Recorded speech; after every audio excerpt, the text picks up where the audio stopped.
Hello everyone, welcome to the next video about how to learn to make a model from scratch by yourself. A VTuber model, 3D VTuber model. In this video, I'll be talking about how to texture outfits, specifically in VRoid. This is the last step, basically, of what you can learn in VRoid. So after this step, we'll be moving on to Unity. So if you're interested in that, please make sure to click the notification bell, subscribe to my channel, and watch out for the video when it comes out. So without further ado, let's get right into it.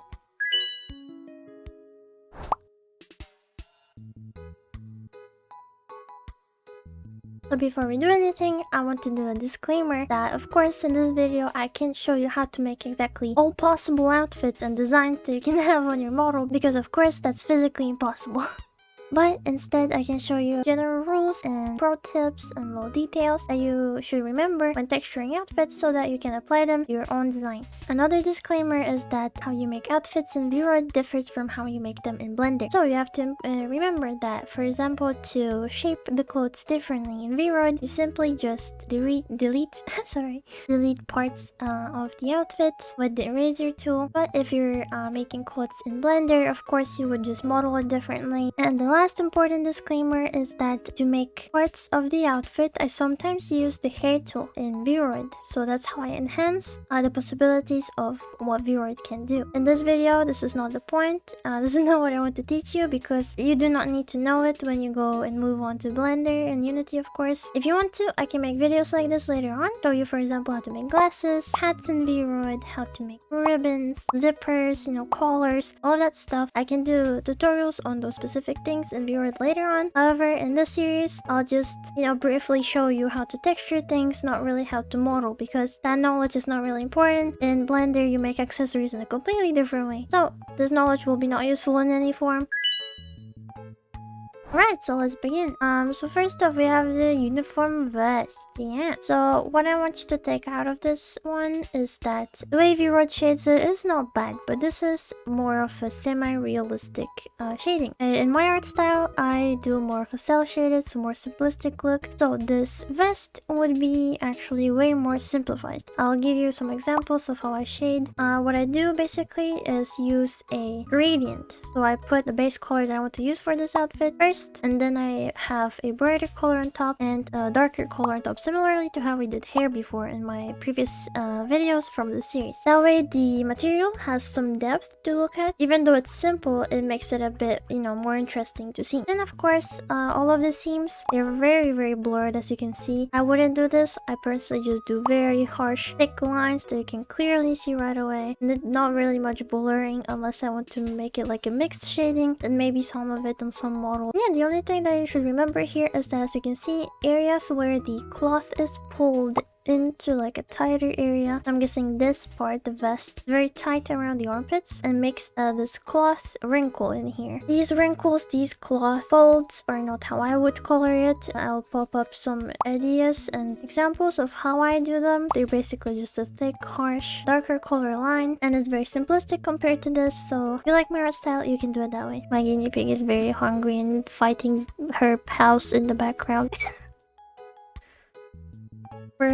Alright, anyway, on to the next one. Yeah, so not much difference here. All you need to look at is these wrinkles here. So as you can see, they have more cloth around the elbow area, so they wrinkle a tiny bit more. So you can follow that type of pattern. The next up, you have a dress. Important stuff to see here. Usually with dresses, a lot of the sleeve ends, or maybe the bottom of the dress itself, have like little frills or patterns. So I really advise you, if you're trying to go for that type of design, to go online to look for ideas of how those look like. And there's a lot of great pattern ideas, so let me just show you really quick. So here you have some examples of what I meant. You can Google this Guipure, Guipure, I have no idea how to pronounce this, but whatever this word is, this is how it's called.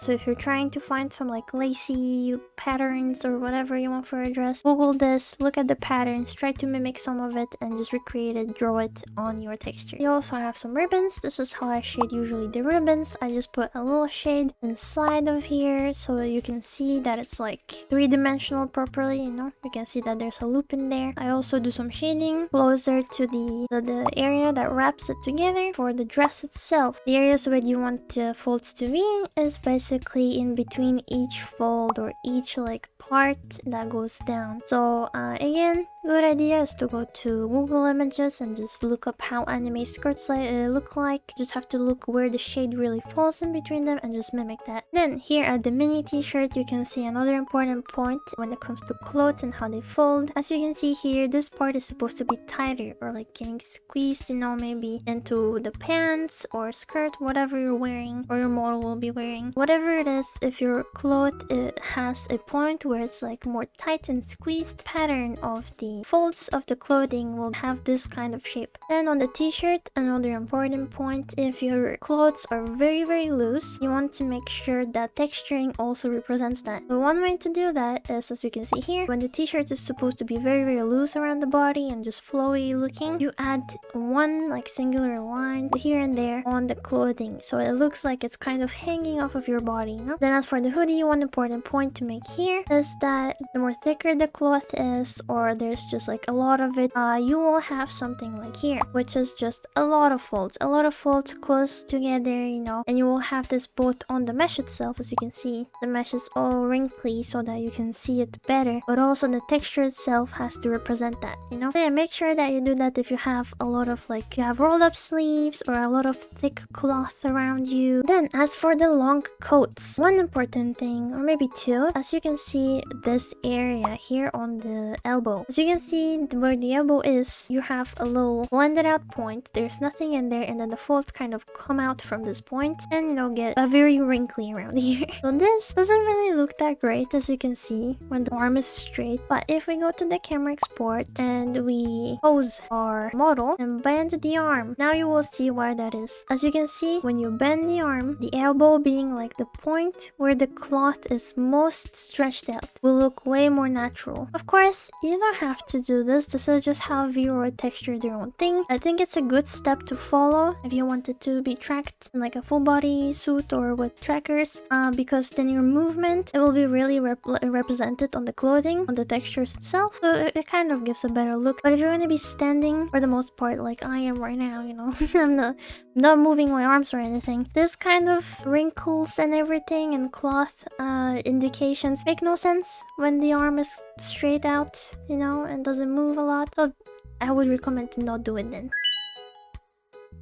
So let's move on to the bottoms of the model and what you can make here. So let's start off with this skirt. As you can see, the skirt from VRoid, originally textured, looks amazing, okay? This is a really good texture for semi-realistic models. So if you're not opting for cel shading, if you're not trying to make a more cutesy, simplistic model like mine, this is what you want to go for. This is like a really good example of how semi-realistic shading should look like. But of course, if you're going for my art style, then you would simplify the heck out of this. You have this specific like little shadow in between each flap of the skirt, so make sure to accent that, and the rest is pretty simple. So yeah, just follow that if you're going for a cel shaded model. The next up is pants. You have only this option, but you can simply go to the texture tab. So instead of having the pants, you can make them into shorts by simply using the eraser tool and with the mirror tool on, deleting all of this that you have here. So now you have shorts, you know?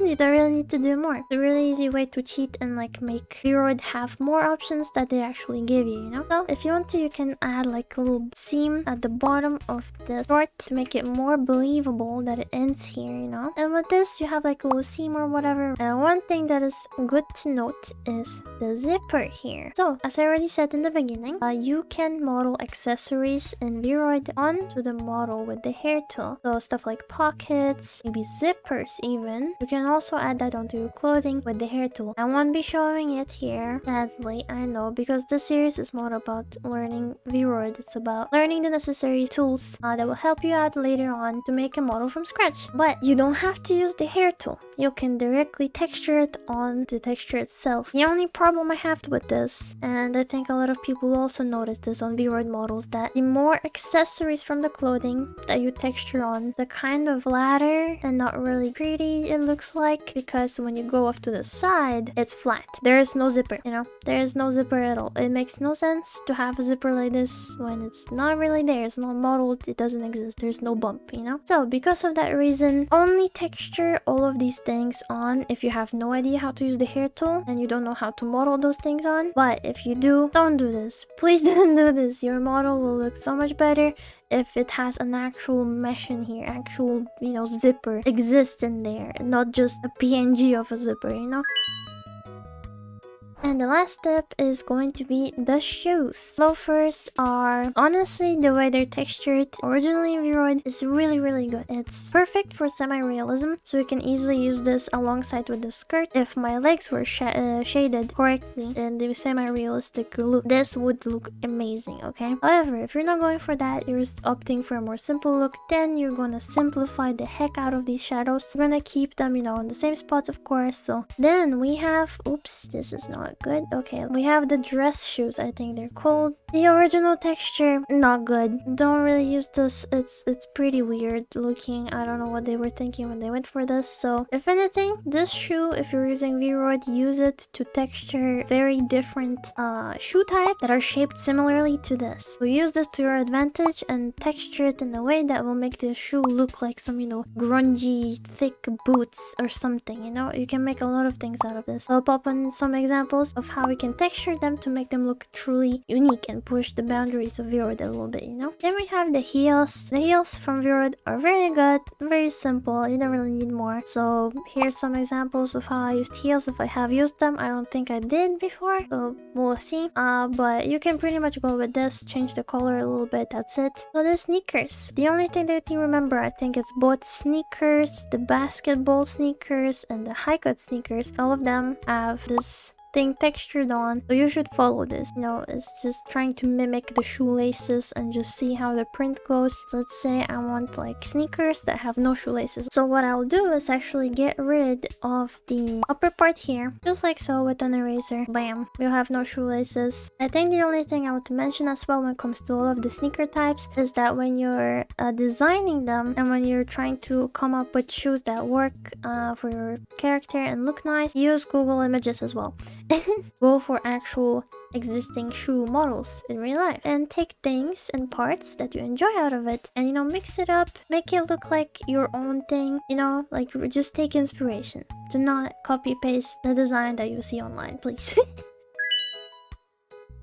Alright, so that would be it for this video. This is the last part of learning stuff from VRoid. The next part is going to be about Unity. Of course, if you have any questions about how to make specific things in VRoid, I will be making tutorials about VRoid, going more in depth into it for people who obviously don't want to learn like Blender and stuff. So let me know what exactly you want me to make or show, like maybe how to make horns, you know, glasses, chokers, all of that crazy stuff. Let me know if you want to see something specific for later on. I hope you enjoyed this one as well. I hope it helped you, and yeah, see you in the next one in Unity. Bye